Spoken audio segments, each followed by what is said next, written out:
बंगाल में चुनाव है और चुनाव से पहले सियासत भी खूब हो रही है। एक तरफ है टीएमसी की ममता जो फिर से सरकार बनाने की उम्मीद में है, तो बीजेपी बंगाल में अपनी साख तलाश रही है। कोलकाता में इंडिया टुडे कॉन्क्लेव के दौरान भी बंगाल में चुनाव का मुद्दा हावी रहा। ममता बनर्जी ने दावा किया कि तृणमूल कांग्रेस इस बार भी चुनाव में 200 से ज्यादा सीट जीतेगी। अमित शाह ने भी बंगाल में चुनाव को लेकर कहा कि बीजेपी 200 से ज्यादा सीट लाकर पूर्ण बहुमत के साथ बंगाल में अपनी सरकार बनाएगी। 200 से ज्यादा सीटों के साथ भारतीय जनता पार्टी पूर्ण बहुमत की सरकार यहां पर बनाने जा रही है, ये निश्चित। मैं उखाड़ने ही आया हूं सरकार को भैया।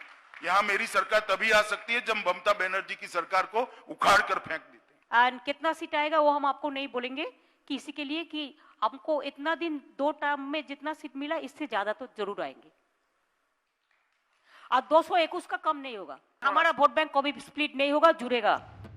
ममता बनर्जी ने बीजेपी पर निशाना साधते हुए कहा कि वो बाहर के लोग हैं, जबकि बीजेपी के राष्ट्रीय अध्यक्ष जेपी नड्डा के काफिले पर हुए हमले को लेकर अमित शाह ने कहा कि वे ममता के गुंडे थे। कि वो अनुमति दे न दे, उनके गुंडों को जो इंस्ट्रक्शन दे, भारतीय जनता पार्टी ना रुकेगी ना थमेगी।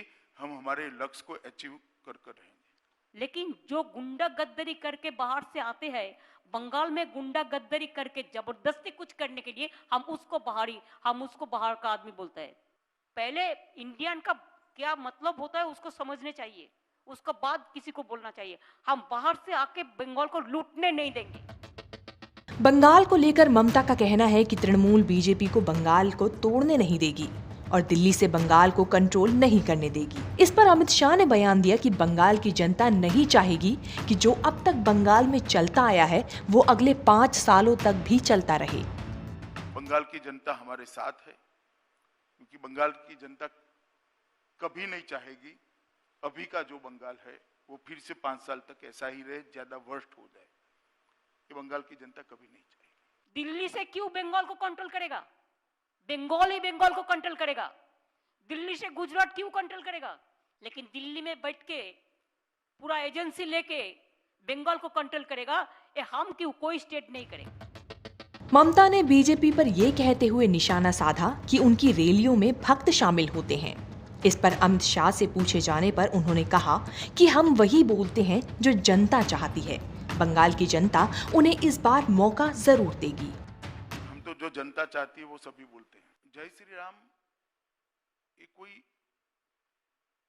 इसको धार्मिक नारे के रूप में इंटरप्रेट करने का प्रयास जो तृणमूल कांग्रेस कर रही है वो गलत है।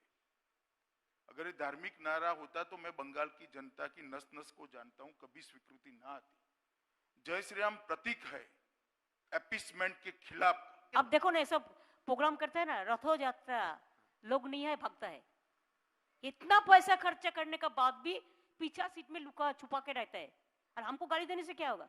हम तो मीटिंग करके ये लोग सब देखा। हम तो 5-6 दिन, 7-8 दिन, 10 दिन, 15 दिन से रैली करके आ रहा है। हमारा रैली में तो एक मीटिंग में लाखों से करीब ज्यादा आदमी आते हैं। बंगाल में चुनाव है और चुनाव की तैयारियों के बीच जुबानी प्रहारों की बौछार भी है।